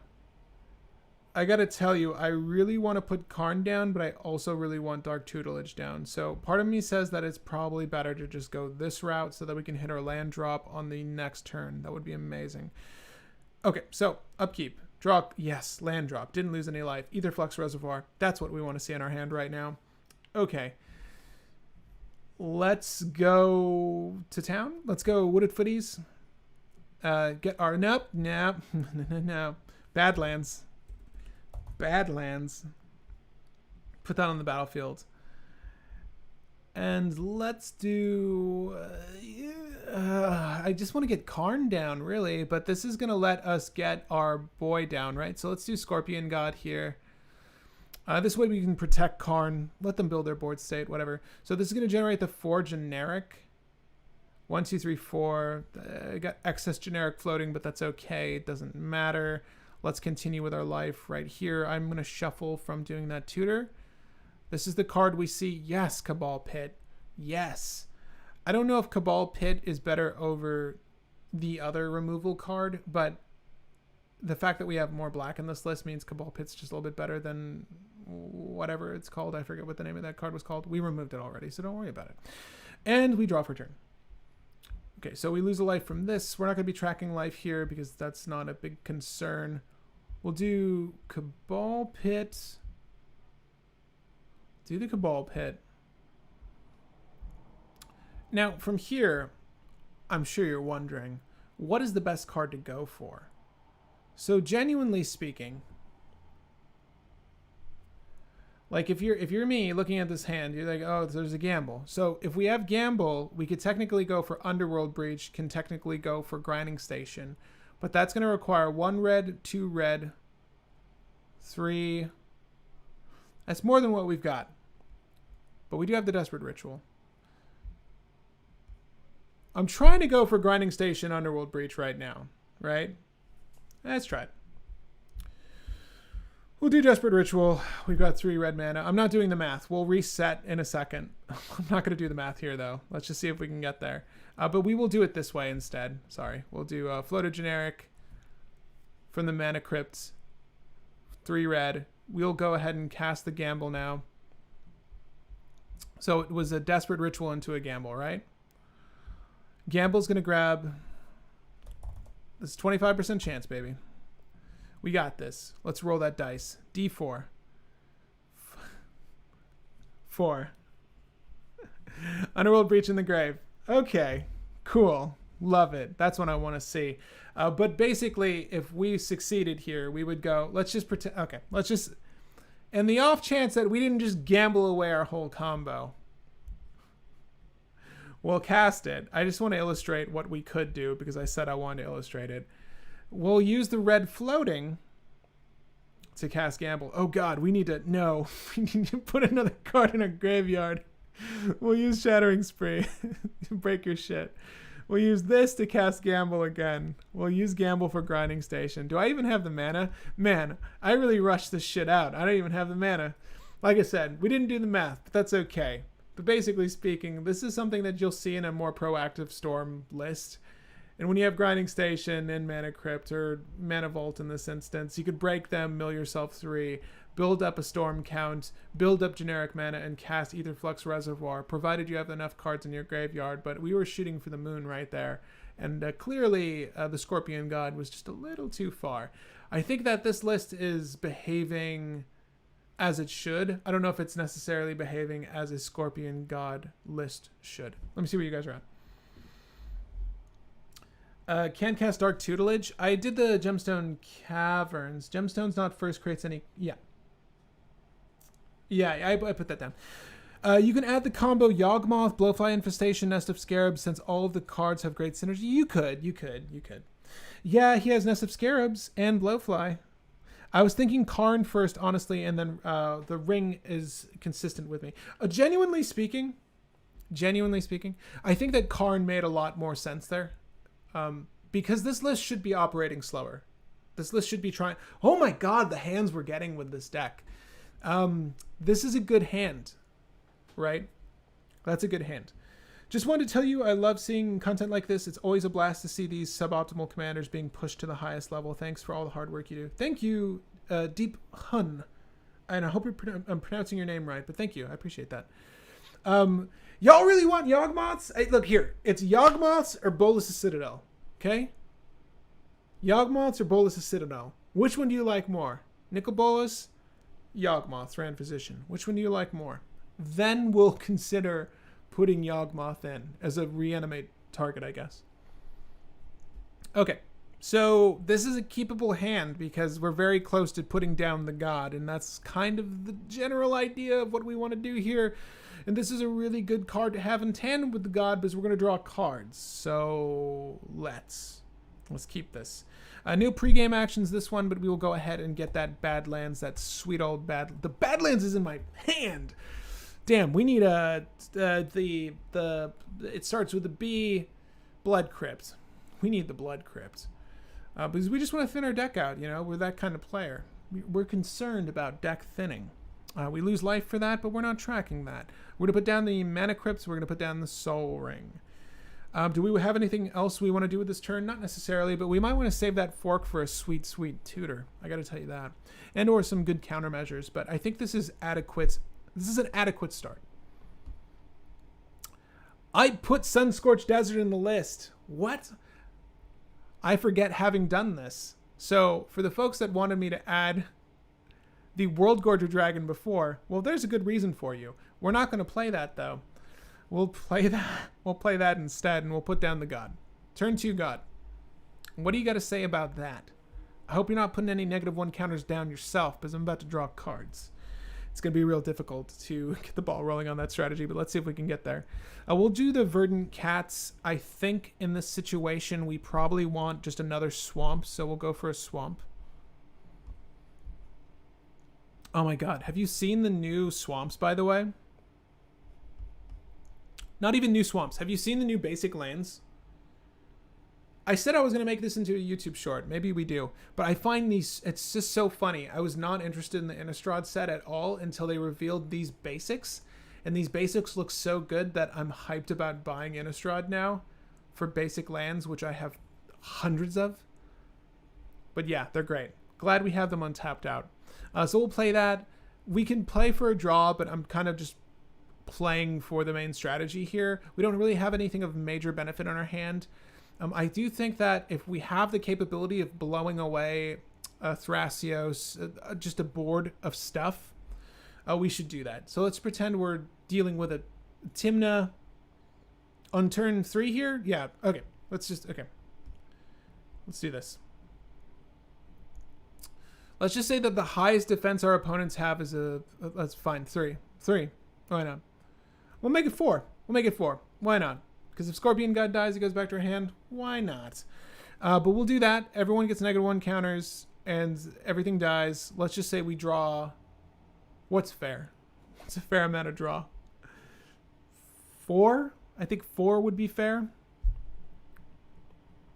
This is just okay. And I did say 3.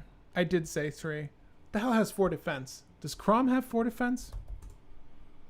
Damn it. Okay. Let's just say we did 4. Fine. I just want to play this Felwar Stone because I'm being greedy. But that's okay.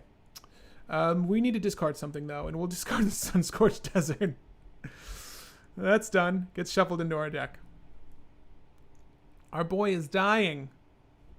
But we'll leave him on the battlefield. Hopefully he doesn't die yet. We did get Blowfly Infestation, though, and that's going to be really good in tandem with our boy. We'll do this. Shatter Skull Smashing, make some red mana. Why don't we? I think that we're good to go for the Felwar Stone right now, and we'll also go for the Blowfly Infestation. So whenever a creature is put into a graveyard from play, if it had a -1 counter on it, put a -1 counter on target creature. So we really want the Nest of Scarabs, right? I almost feel like we should just dig for Nest of Scarabs with this Tainted Pact, but that could hurt us in the long run. We're not really on to any particular combo line here. Like, we would want the Buried Alive line of play active. We can obviously dig for the Underworld Breach, an Underworld Breach with Tainted Pact, and let us dig for the Grinding Station. And then that could sort of set up a 1-2 punch there. We don't have that many cards in our graveyard, as we've learned, to really get the ball rolling on that strategy. So right now, all we really have to manipulate is a way to creature control. So if we're going to play this like a Stax and or at least interactive list, then we're going to want to just hold off here, right? We can play the Dark Confidant, though. That's fine. So we'll go ahead and do that by tapping here. Why not? Let's just say we have these available. And this is good, right? We have the Fire Covenant open, Scorpion God open, excuse me. I'm thinking of Trent's Scarab God deck. I think that's why I'm saying Scarab God. Scorpion God. But we're going to do Dark Confidant here and pass. I think if all goes as planned, we can probably just do Scorpion and knock something out. Let's just say that someone played another Dork off turn or something to sort of rebuild their board state. We get the kill on that. If it had a -1 counter on it, put a -1 counter on target creature. And maybe this causes a chain reaction. It would be kind of cool to see that occur. But the obvious plan here would be to kill a Dork, get another Dork. Let's just favor the deck. Let's just say that happened. And we draw 2 cards. That's kind of cool, right? The other -1 counter would have to land on a creature, though, and let's just say it landed on Scorpion God, right? That's not a May, is it? Whenever a creature is put into a graveyard from play, if it had a -1, yeah, that's not a May. So if I kill a Dork into another Dork, then the Scorpion God dies. But we'll draw 2 cards. Goes back to my hand. Then we'll look at the top card of my library. I lose 4 life. Again, we're not tracking life, but you should if you're do your due diligence. if you're away in the life count from winning the game, then you should probably know that, but whatever. In this instance, it's a big whatever. All right, we get the P Vista and a mountain. As a matter of fact, if I'm thinking of our land base, this Prismatic Vista is dead. I don't think we have snow-covered anything in this deck. Not what I meant to hit. Okay. No, we don't have snow-covered anything in this list, so the Prismatic Vista is definitely dead. We can drop the Scarab God. I'm just going to call it Scarab God at this point. I'm just going to say Scarab God. We could drop the God at this point. Or really just shoot for...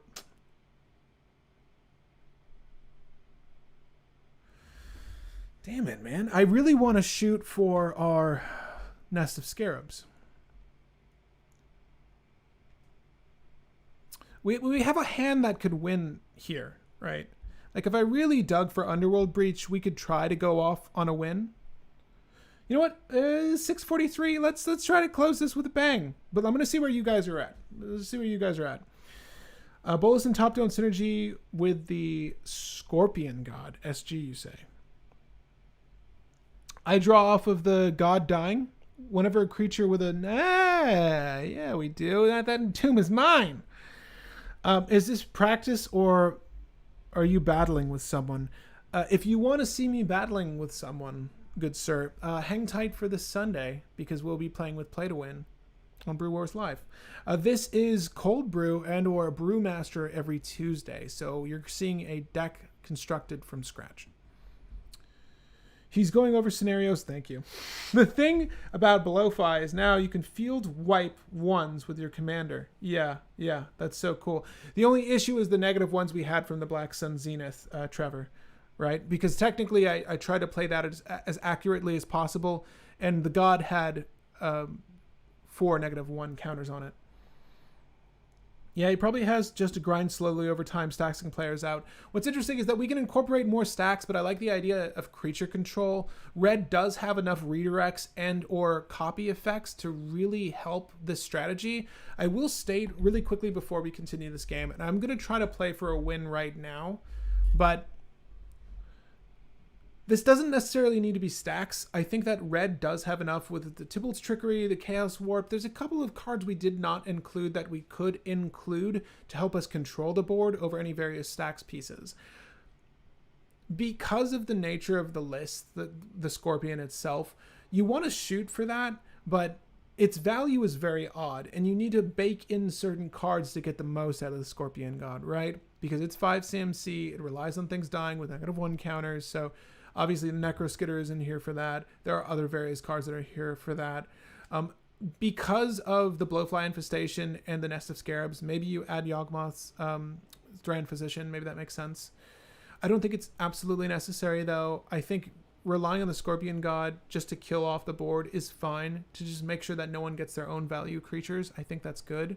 I think that adding more removal... all of the copy effects, all the redirect effects, we might have more of a control list with minor stacks than we would have stacks. This obviously took a weird turn because by building up all the synergy cards that we wanted for the Scorpion God, it didn't leave us a lot of room for actual stacks that we could rely on. And unfortunately, the Scorpion God doesn't really lean that heavily on stacks to begin with. Like, there's not enough room for them in the deck that I'm finding, that I think we might have collectively found. But let's go ahead and try to finish this game off with the win right now. I need to figure out how to do that. Okay, let's do Swamp Dark Ritual. Remember, the Entomb is also going to count towards finding our next solution. So if we want to make sure that we don't exile Grinding Station while we're searching for our Underworld Breach, this is actually a really good opportunity for us to entomb Grinding Station, right? So we'll do Grinding Station off of the Entomb, right? I'll put that on top just to make I'll put it off to the side just to make life easier for us. So that's 1 black down, right? Our swamp is tapped. We'll shuffle up, and I will cast the Tainted Pact now just to see if we can't find the solution we need. That's 1 generic, 1 black. Okay. What I like about this hand is that we do have the fork available to counter a counter spell. We do have the Imp's Mischief available to redirect a counter spell. So we do have options. A Flusterstorm would be very hard to navigate, but we should be okay. So let's go ahead and just exile some stuff. So, I mean, hitting the Nest of Scarabs there is interesting, right? Because whenever you put one or more -1 counters on a creature, that many negative... Okay. Am I wrong in thinking that Nest of Scarabs, Blowfly Infestation, and the Scorpion God killing Dark Confidant is going to give us a creature, and then we can put a -1 counter on that creature and just draw through the deck? Am I mistaken? I mean, we could just stop here is what I'm trying to get at. Give me 1 second. This is in our graveyard, effectively. Okay. We do need the mana for this, and we've got 1, 2, 3, 4, 5, 6, 7, 8, 9 mana available. This guy's 5. That's 3. That's... Oh my god. It cost you 3 to do that. If we were to just kill this, though, it would not have a -1 counter on it, though. This is where we need... This is where we need Scar.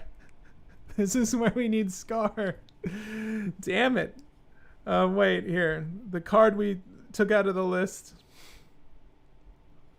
So we can kill our Dark Confidant to start the combo, right? Well, okay. Infinite Draw, you are correct. Yep, it has a limitation. Sorry for... Antonio, all caps today. Did we ever add Blood Artist or Zulaport? The 2 enchantments get infinite counters and death triggers. So Dalton, we haven't added them because they're not necessary. For the combos we're shooting for, it's either Triskelion and Machias or Aetherflux Reservoir with a Bolus and Senseis and or Grinding Station, any 0 CMC rock. In this instance, anything that's net positive. So Soul Ring or Mana Crypt. The Cutthroat, the Blood Artist, they're fine, but I would rather rely on them in a situation where you have a Persist line of play or a Lean in Relic Water, Animate Dead, or anything that's going to cause infinite ETBs, LTBs, which isn't necessarily something we're shooting for here. The play lines we're relying on are definitely going to be more Buried Alive lines of play, as well as Underworld Breach. But I do think that we're SOL on mana because it's 1, 2, 3, 4, 5, 6, 7, 8, 9 mana. Let's just go for let's go for the thing that I was shooting for. Let's go for Underworld Breach. Oh my god. Reanimate. No, I'm just gonna move these to exile, as a matter of fact. Okay. I hope we hit Underworld Breach soon. Okay. So Aetherflux Reservoir being gone means that if you're being logical, I'm trying to close this one out with a nice ribbon on top because we're at that time. But you should have stopped at the Nest of Scarabs. Let me just state that. You should have stopped at Nest of Scarabs. Continue. Let's just see if we can win the game. With what we have remaining. While we're screwing ourselves by getting rid of Necrotic Ooze. Whatever. Okay. It's fine. It's fine. We'll hit Underworld Breach. Is that really the first tutor we've seen? Gamble. We're taking Gamble. Fellwar Stone. Red. No. Fellwar Stone. Not red. Mountain. Red. Gamble. Underworld Breach. We will win still. We will find a way to win. Trust me. It doesn't matter that we got rid of Reanimate, okay? It doesn't matter. Roll the dice. We're going to roll for a D8. If the D8 happens to be 8, we'll re-roll the die. 6. 1, 2, 3, 4, 5, 6. Prismatic Vista. The dead card. Yes. Love it. Underworld Breach. Does it resolve? Let's find out. This is our generic mana? Whatever. Okay. Cool. We're on the right track. Did someone try to stop me? Let's just... Oh, here. Bam. Imp's Mischief. We're going to try to make this as difficult on us as possible. Float mana from Soul Ring. Okay, so we take damage. Cool. Imp's Mischief. Cool. Fueling the Underworld Breach. Feels great. Now, we've got the Grinding Station in our grave. Let's move it to the battlefield just because it's a card that we don't want to exile. We need to recast that Gamble. It's honestly Gamble or Entomb at this point. It really doesn't matter. It really depends on what mana you have available to you. I think Gamble makes the most sense because we're going to be able to cast it regardless. Although it does have the opportunity to be able to... We would have the opportunity to be able to cast it without exiling 3 cards. Plus, we have more red than we do have black in this moment. So I do think that Gamble is the one we're going to want to play for. But let me just look at our grave again really quick. Sure. Okay, we'll do that. Yeah, we'll go ahead and cast Gamble from the grave. And we'll get rid of the... Let's just pretend that interaction is not a concern at this point anymore. We could also do Tainted Pack, but Entomb, these cards are a little bit better. Okay. We'll leave these off to the side for now. This is the pile that I'm more interested in exiling at this point. Okay. Gamble on the stack, having exiled those cards. And we're going to grab...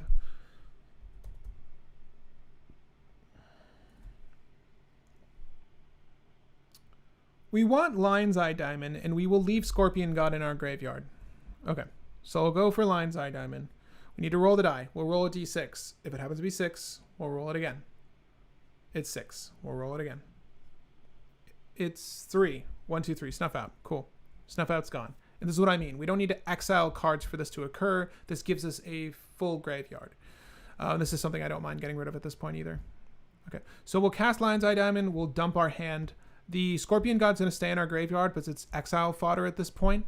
And we will break this for 3. At this point, it really depends on what our particular combo line can be.